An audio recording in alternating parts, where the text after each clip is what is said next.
Hello दोस्तों, आपने हाल ही में ये खबर तो सुनी ही होगी कि भारत में फिर से नीट का पेपर लीक हो गया। लेकिन सवाल सिर्फ इतना नहीं है कि पेपर लीक हुआ, सवाल ये है कि क्या ये सिर्फ एक एग्जाम लीक है या फिर ये भारत की रेपुटेशन में एक बहुत बड़ा लीक बन चुका है। सोचने वाली बात यह है कि आखिर ऐसा क्यों होता है कि हर साल किसी न किसी एग्जाम का पेपर लीक हो जाता है और सिर्फ भारत में ही ऐसी खबरें इतनी ज्यादा क्यों सुनने को मिलती हैं। दुनिया के दूसरे देशों से आपने शायद ही कभी ऐसी कोई खबर सुनी हो, तो आज हम भारत की तुलना अपने पड़ोसी देशों से करेंगे। चीन में भी भारत की तरह एक बेहद कठिन और भविष्य तय करने वाला एंट्रेंस एग्जाम होता है, जिसे गाओकाओ कहा जाता है। तो आइए देखते हैं कि वहां स्टूडेंट्स के एग्जाम्स को लेकर ऐसी कौन सी सिक्योरिटी अपनाई जाती है जिसकी वजह से वहां पेपर लीक होना लगभग नामुमकिन माना जाता है। ये वीडियो देखने के बाद शायद आपका नजरिया बदल जाए। दोस्तों, चीन में जहां क्वेश्चन पेपर्स प्रिंट होते हैं, वहां की सिक्योरिटी मिलिट्री के हाथों में होती है और जब इन पेपर्स को एक जगह से दूसरी जगह ले जाया जाता है तब उनकी सुरक्षा ऐसे की जाती है जैसे किसी न्यूक्लियर वेपन को ट्रांसफर किया जा रहा हो। पेपर्स ले जाने वाले ट्रक्स को आर्मी एस्कॉर्ट करती है। ये ट्रक्स रास्ते में कहीं रुक नहीं सकते, यहां तक कि इनके लिए ट्रैफिक तक रोक दिया जाता है ताकि उन्हें बिना रुकावट रास्ता मिल सके। चीन में पेपर हैंडलिंग से जुड़े हर रूल को ऑफिशियल डॉक्यूमेंट्स में डिफाइन किया गया है और कोई भी व्यक्ति उन रूल्स को तोड़ने की हिम्मत नहीं करता। जहां पेपर्स रखे जाते हैं वहां कौन आया, कौन गया, हर चीज रिकॉर्ड की जाती है। हर जगह सर्वेलेंस होती है, फेशियल रिकॉग्निशन होती है और जहां प्रिंटिंग होती है वहां से कोई व्यक्ति बिना अनुमति बाहर तक नहीं जा सकता। इतना ही नहीं, ड्रोन मॉनिटरिंग, जीपीएस ट्रैकिंग और ट्रक्स के अंदर कैमरास तक लगाए जाते हैं ताकि कोई उन पेपर्स को छू तक न सके। और अगर इसके बावजूद कोई पेपर लीक करने की कोशिश करे तो वहां उसके लिए बेहद कठोर सजा का प्रावधान है, क्योंकि चीन में स्टूडेंट्स के भविष्य के साथ खिलवाड़ को देश के भविष्य के साथ गद्दारी माना जाता है। चीन में जब बच्चे एग्जाम देने जाते हैं तो उन्हें किसी हीरो की तरह ट्रीट किया जाता है, क्योंकि वहां लोग मानते हैं कि यही बच्चे देश का भविष्य हैं। स्टूडेंट्स की बसेस के लिए ट्रैफिक रोका जाता है ताकि उन्हें एग्जाम सेंटर पहुंचने में देरी ना हो। ट्रैफिक पुलिस को साफ इंस्ट्रक्शंस दिए जाते हैं कि बच्चों को किसी भी तरह की असुविधा नहीं होनी चाहिए।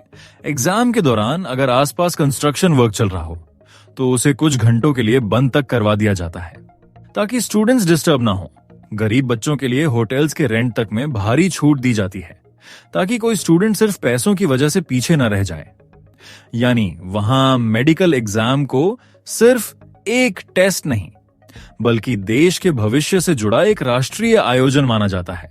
और यही वजह है कि वहां के बच्चे निडर होकर एग्जाम देने जाते हैं, क्योंकि उन्हें भरोसा होता है कि उनकी मेहनत किसी पेपर लीक की वजह से बर्बाद नहीं होगी।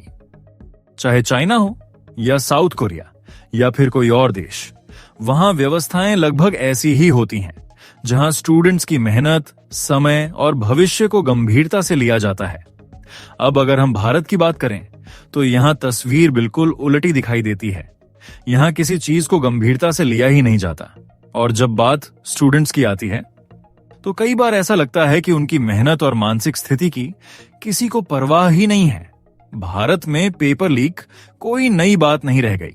हर साल किसी न किसी एग्जाम पर सवाल उठ जाते हैं।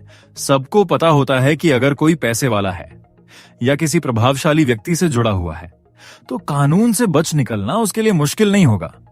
पेपर कहां प्रिंट हो रहा है, कब जाएगा, किस रूट से जाएगा, ये जानकारी कई लोगों तक पहुंच जाती है और अगर किसी का नाम सामने आ भी जाए तो अक्सर मामला कुछ समय बाद शांत पड़ जाता है। यही वजह है कि पेपर लीक करने वालों के मन में कानून का डर नहीं बचा।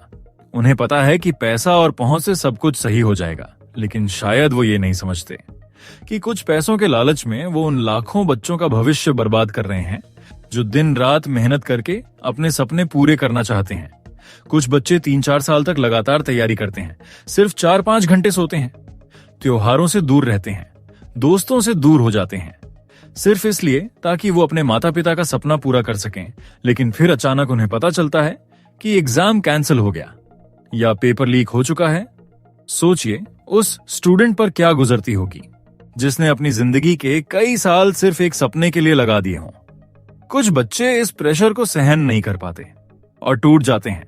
आज भारत में पुराने रिकॉर्ड्स उठाकर देखें तो पता चलता है कि अगर आपकी जेब में पैसा है तो कोई भी एग्जाम पास किया जा सकता है, क्योंकि हर पेपर पैसा देकर हासिल किया जा सकता है। 2024 में भी नीट पेपर लीक को लेकर पूरे देश में भारी विरोध हुआ था। उस समय एनटीए के डायरेक्टर जनरल सुबोध कुमार सिंह थे। लोगों के गुस्से के बाद उन्हें उस समय पद से हटा दिया गया और बाद में मामला शांत होने के बाद उन्हें किसी दूसरे विभाग में ट्रांसफर कर दिया गया। लेकिन सवाल ये उठता है कि अगर इतनी बड़ी घटना हुई थी तो आखिर जिम्मेदारी तय क्यों नहीं हुई? क्या सिर्फ ट्रांसफर कर देना ही समाधान है?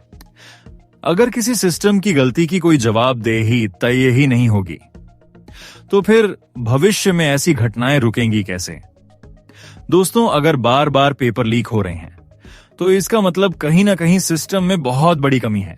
दूसरे देशों में भी इंसान ही रहते हैं, लेकिन वहां सिक्योरिटी मजबूत है, कानून सख्त हैं, और सबसे बड़ी बात, वहां लोगों के मन में कानून का डर है। भारत में अक्सर लोग कानून को हल्के में लेने लगे हैं। हम भारतीय होने पर गर्व तो करते हैं, लेकिन क्या हमने कभी सोचा है कि उस गर्व को बनाए रखने के लिए हमें जिम्मेदारी भी निभानी पड़ेगी? आज भारत का भविष्य दांव पर लगा हुआ है। एक तरफ बच्चों पर इतना प्रेशर डाला जाता है कि कई स्टूडेंट्स तैयारी के दौरान ही डिप्रेशन में चले जाते हैं, और दूसरी तरफ जब वो मेहनत करके एग्जाम देते हैं लेकिन फिर उन्हें पता चलता है कि जिस एग्जाम के लिए उन्होंने सालों मेहनत की वो पेपर ही लीक हो चुका है, तब उनका भरोसा पूरे सिस्टम से उठने लगता है। अगर देश के बच्चे ही सुरक्षित महसूस नहीं करेंगे तो फिर भविष्य में देश को आगे कौन बढ़ाएगा? दोस्तों, आज अभिभावकों को समझना पड़ेगा, हर बच्चा हर चीज में अच्छा नहीं होता। कोई साइंस में अच्छा है, कोई अकाउंट्स में, कोई मार्केटिंग में, तो कोई आर्ट्स में। इसलिए अपने बच्चों पर सिर्फ पैसा और कंपटीशन मत थोपिए। उनकी क्षमता और इंटरेस्ट को समझिए, उन्हें वही बनने दीजिए जिसमें वो सच में अच्छा कर सकते हैं। क्योंकि जब हर बच्चा अपनी सही फील्ड में आगे बढ़ेगा तभी देश सच में आगे बढ़ेगा। और सरकारों से भी मेरी यही विनती है कि देश में कानूनों को इतना मजबूत बनाया जाए कि कोई भी व्यक्ति देश के भविष्य के साथ खिलवाड़ करने की हिम्मत तक न कर सके। ये बच्चे सिर्फ अपने परिवार की जिम्मेदारी नहीं है, ये पूरे देश की जिम्मेदारी है। अगर देश के बच्चे ही सुरक्षित महसूस नहीं करेंगे तो फिर भविष्य में देश को आगे कौन बढ़ाएगा? अगर हमें सच में एक विकसित भारत बनाना है तो सबसे पहले हमें अपने बच्चों की मेहनत, उनके सपनों और उनके भविष्य की रक्षा करनी होगी।